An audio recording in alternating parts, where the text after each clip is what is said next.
సింపుల్గా టేస్టీగా egg curry ఇలా చేసుకోండి, చాలా బాగుంటుందండి. అన్నంలోకైనా చపాతీలోకైనా దోశలోకైనా తింటే చాలా బాగుంటుందండి. హాయ్ అండి, అందరికీ నమస్కారం. నేను మీ Revathi. Welcome to RK kitchen and blogs. ఈ వీడియోలో మనం సింపుల్గా టేస్టీగా ఎగ్ కర్రీ ఎలా చేసుకోవాలో చూద్దామా. ఇప్పుడు స్టవ్ వెలిగించుకుని ఒక గిన్నె పెట్టుకుని అందులోకి నీళ్లు వేసి అలాగే గుడ్లను వేసుకోవాలి. ఒక 15 మినిట్స్ ఉంటే ఉడుకుతాయండి. ఇప్పుడు చల్ల నీళ్ళు పోసి ఇప్పుడు పొట్టు ఒలుచుకుందాం.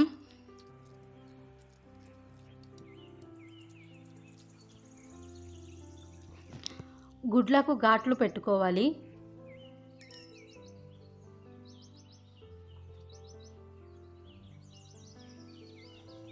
ఇప్పుడు స్టవ్ వెలిగించుకుని ఒక కడాయి పెట్టుకుని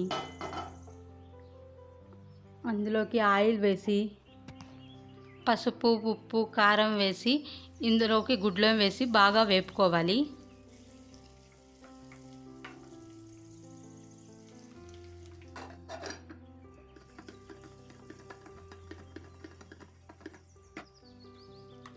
గుడ్లని ఇప్పుడు ఒక ప్లేట్లోకి తీసుకుందాం. సాసులు, జీలకర్ర, ఎర్రగడ్డలు, పచ్చిమిర్చి వేసి ఫ్రై చేసుకోవాలి. కరివేపాకు వేసి ఫ్రై చేసుకోవాలి.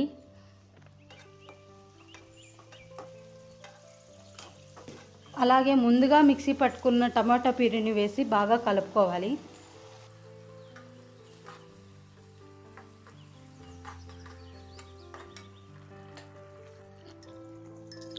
పసుపు, కారం, ధనియాల పొడి, గరం మసాలా వేసి బాగా కలుపుకోవాలి.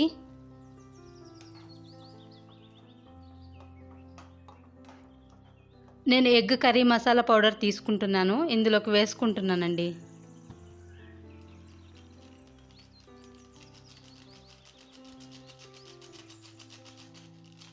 ఉప్పు వేసి బాగా కలుపుకోవాలి.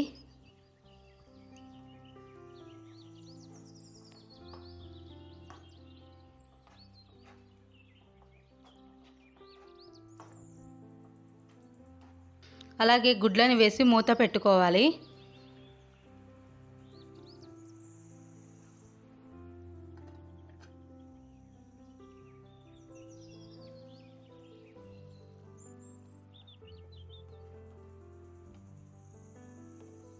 ఇప్పుడు మరొకసారి కలుపుకొని చివరగా కొత్తిమీర వేసుకుని మరొకసారి కలుపుకొని స్టవ్ ఆఫ్ చేసుకుంటే అంతేనండి.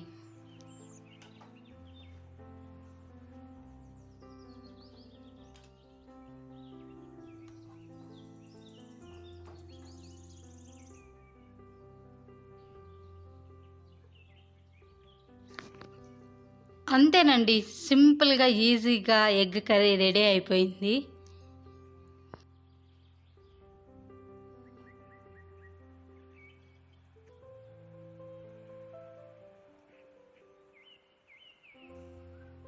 సింపుల్గా ఈజీగా ఎగ్ ఫ్రై ఎలా రెడీ అయిందో ఇప్పుడు టేస్ట్ చూద్దాం.